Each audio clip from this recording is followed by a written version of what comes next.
All right. The third champion, Poro King, we had a pretty good idea after yesterday's teaser. I just want to know, is the origin going to be you can play any Poro, or is it going to be a Freljord champion? Because one is significantly more broken than the other. Alright, here we go. 5 mana Poro, Runeterra. Oh god. Okay. Each round, the first time you summon another Poro, create a Poro Snax in hand. And it's okay, that's already really good. Just so people are aware, Poro Snax is the best card in any Poro deck. So Poro King could really be anything. If you get a Poro Snax and if he lets you play any Poro, it's going to be an insane card. You've summoned 6+ other new Poros. Okay, so this one is summoned. And that is much, much easier than Nico's you have to attack with 6 other subtypes. And that's, yeah, that's easy to level. And here we go. I already know the origin because what else could it be? You may put any non-champion cards with the word Poro on them in your deck during deck building. Yeah, this card's busted. This card is insanely broken. I don't even need to know what the level 2 is. All right, so here's why I think this is broken. A week ago, I think it was a week ago, maybe a little bit longer, like 2 weeks ago, we did a free build stream, and all we were doing is just creating the dumbest decks possible, right? Like really, really sweet decks. But Grim, the Giga Chat that dropped like 200 subs on the YouTube stream, gave me a Poro deck with Bandle City. And I was like, oh yeah, hey, that's cool. We could try to complete the Bandle tree with the Poro, with a Poro deck with Poros. It just actually, like, it felt like such a good deck already.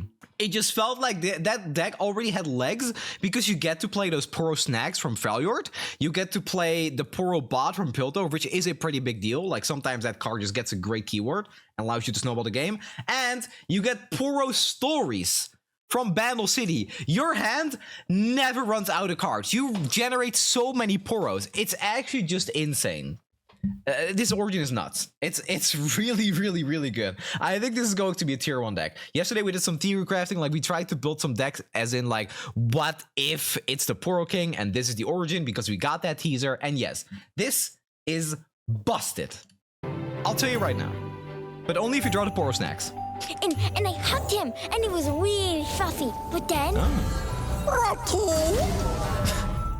That's a really good card, by the way, the Ingvar. Okay, it's not an everywhere buff from Ingvar. We've confirmed that. Wait, hold on. I need to go back to the Poro King. We were at 28 seconds. You summon other new Poro. Okay, so the Poro King doesn't count himself. Is loud? Oh. Alright, should be a bit lower now. My bad, chat, my bad. Let's try this again. Faster! Is that better?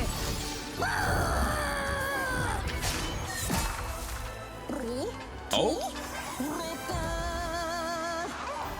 Dude, he looks so goofy. He looks so damn goofy.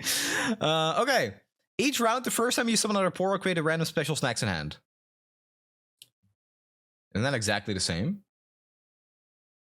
Oh, it's special Snax. So special Snax, okay. Let's see what the special... This is already, like, it's crazy good. It's crazy good. Out there! Oh. Wait, those animations, dude. Oh, yeah, there we go. The prophecies ring true! Do you need a bath? Listen carefully, chat. Those sounds are the sounds we're gonna hear so freaking much if you're playing ranked.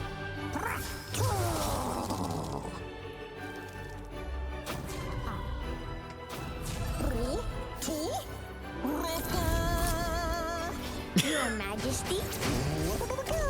What are these sounds, dude?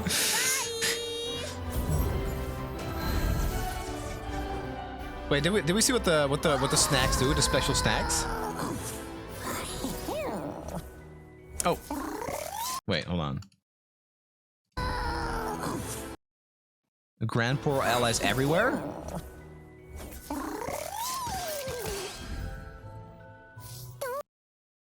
Oh my god. Grand Poro allies everywhere? Oh, you guys can read. Okay. Grand Poro allies everywhere +1/+1. Okay. Grand ally champions everywhere +1/+1 and a random keyword. And it's 2 mana. Yeah, that's really good. It's just really good. It's a better Poro stack, so of course that's gonna be good. Pretty insane. So if you're playing this, the Poro King gets +2/+2 and a random keyword. Because it's also Poro, right? Alright. Nah, that's nuts, man. More monsters!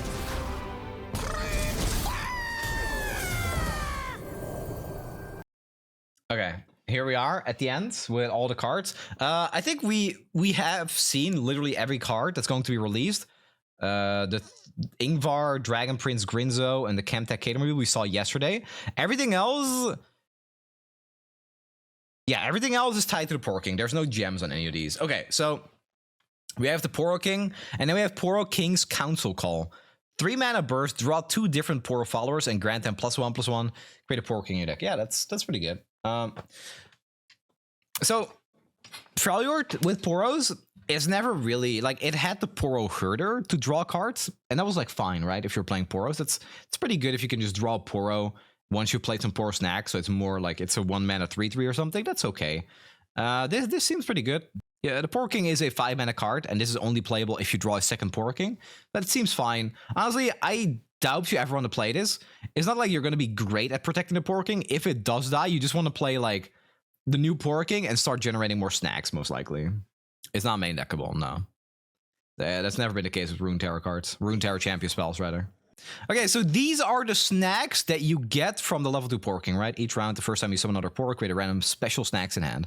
And this one is just Poro snack. Okay, so you've summoned 6+ other new Poros. This seems pretty doable. I think that's not going to be hard.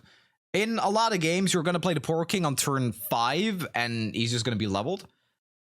Pretty great, honestly. Good card. Wouldn't really want anything else from a Poro King. Like, it's the origin that matters, but this is just an upside. Like, you get more of the cards that you want. Okay, so Espresso Snacks. These are all 2 mana burst. Grant Poro allies everywhere +1/+1. Glyph 2 Poro allies challenger this round. When you have the Poro King on the board, I think there's a pretty good chance that your Poros are already going to be big enough that this challenger is really good to just get more board control. And Poros care about board control because, yeah, they're not very good at taking over the board early game because they're just 1/1s. That's not very good. Once you start playing those Poro Snacks, and if you then get the Espresso Snacks to get them challenger, yeah, no, you just that's really good. That's great. Frost Snacks. Grand Poro is every +1/+1. Frostbite an enemy with 3 or less health. I think that's a little bit worse, but that's still fine. Again, these two really are very board based. They help you with the board. They help you control and stay ahead of board. And that's just how you win with Poros. So that's good. Colorful Snack. So we saw this one. This grant allied champions every +1/+1 and a random keyword. Yeah, insane as well.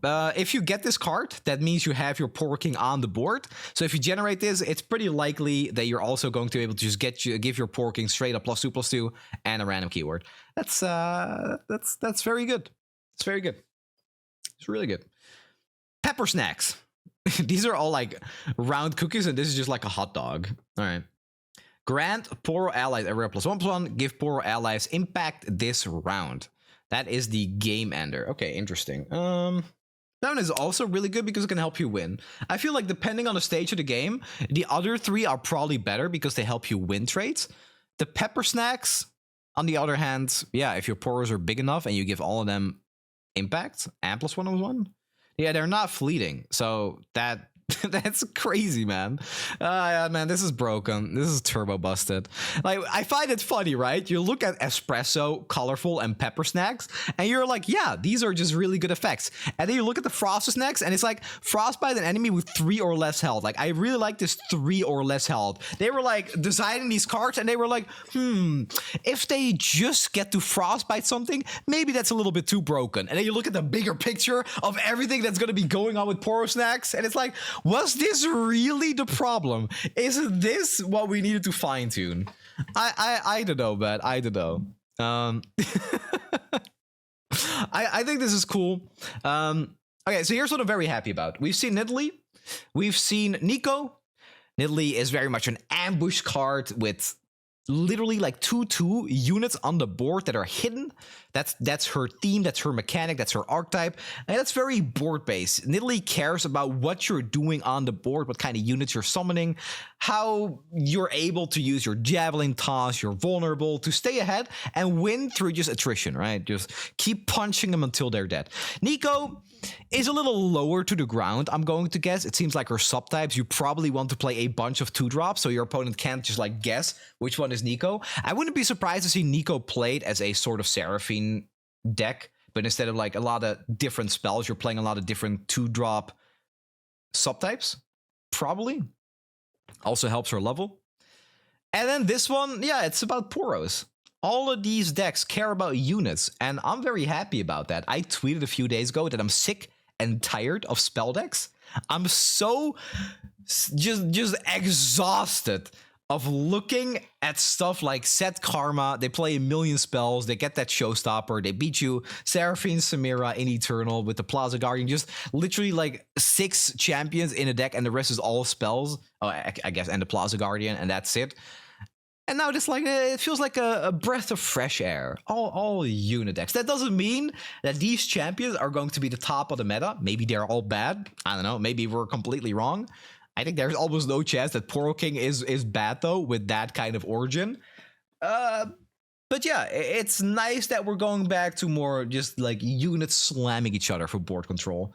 I much prefer that. I'm tired of the OTKs and the instant removal, the perma, just stun, recall, disintegrate nonsense. It's maybe this will be able to compete.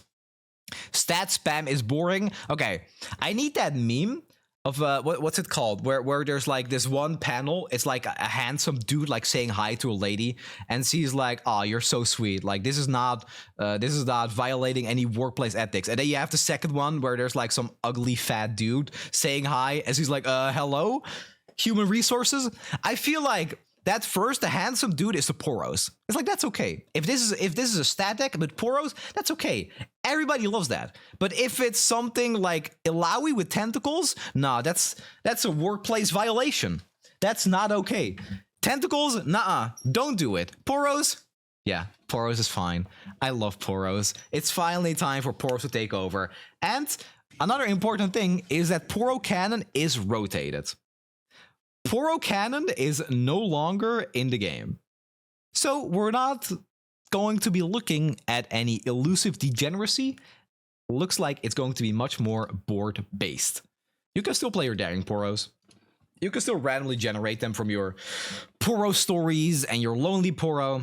But that's all pretty controlled, right? It's not just straight up an Iceborne legacy on your elusives. Okay, so here's one thing I want to do. Yesterday, after stream, I started thinking, like, it's probably going to be that origin where you can only put Poros into your deck. And here's a really interesting idea I had. So it would be Buildswatter. It would be Buildswatter Poro King. I think Poro King is not here yet, right?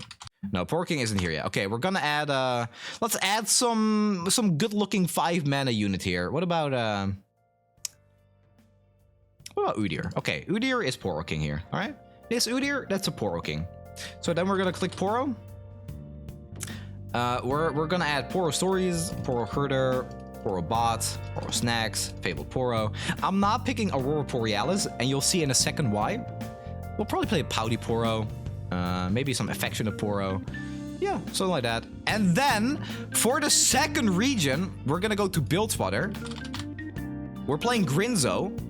We're playing Siren Song, which is basically just going to be an extra Poro Snax. But here's what I think might actually be pretty good, okay? You look at all these units, 1 mana, 2 mana, 3 mana. What if this is just a deck with the Swindler's Den?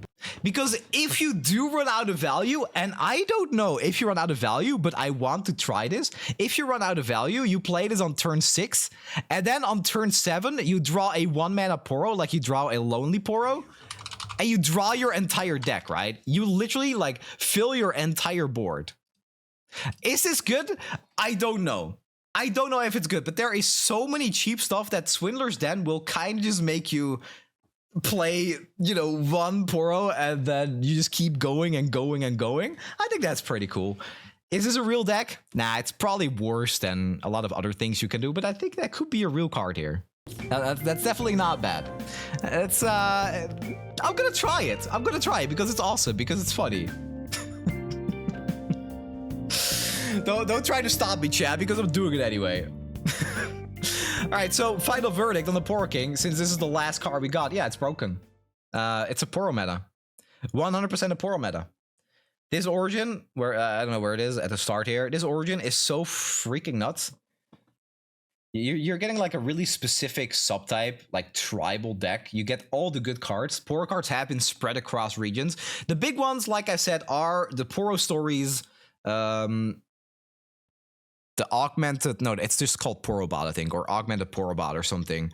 Poro Snax, of course, and that's already 3 regions. You need Freljord and you need Bandle City, but Bandle City doesn't really offer anything else for Poros. So being able to just only dip into Bandle City for those Poro stories is going to be huge. You will never run out of cards. Insane card. Incredibly good. There is a surprising amount of cooking you can do with this, but I'm going to be completely honest.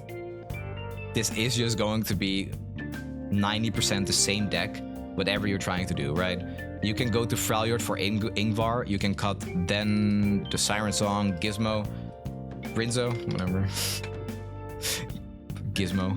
And then you add this, and that's also going to be crazy good. I think Ingvar might even be better, because then you really just never run out of cards, right? Maybe it's even like the lizard. The reptile, I mean. This dude. I don't think that's good enough for this deck. I think you're doing much more generating than that. Might not matter. Okay, so I'm just going to say this right now. For anyone trying a Poro deck when the expansion releases tomorrow, hard mulligan for Poro Snax. Don't drop your win rate to like 30%, because Poro Snax is the only card that matters. Nothing else. Honestly, nothing else. Call of the Wild is rotated. Make Nora Poros a thing for me? Yeah, that's just gonna be good. Like, that's just going to be a good deck. I feel like that might be the way to go even. Like, that's your second champion. Just type in portals. You do this. Oh my god. Wait, Portal Scholar is actually kind of sick here, no? Yeah, something like this. Yeah, and one Aurora. Maybe even, like, cut Affectionate Poro or something. I think you might cut this. Something like this. I'm not sold on like these two. I don't know if there's any better just Poros you can actually put in your deck that you're happy with. Like a lot of these are just really bad. A lot of these one mana Poros you don't want to main deck because they don't do anything until you play the Poro Snax. I think Pouty is fine. Yeah, Pouty is probably okay. But this card can still be awkward if you don't get the Poro Snax. It does nothing. Like, maybe you just play one Daring Poro, right? Because, yeah, elusive blocker at worst. Yeah, the deck will look something like this. This is a solid deck, I feel. the tough Poro is OP if you're playing Eternal and you're against Sicilian. My guess is that there's going to be about 3 variations of Poro decks early on. I think Build Sweater will be one. I think Freljord will be one with Ingvar, and I think Nora will be one.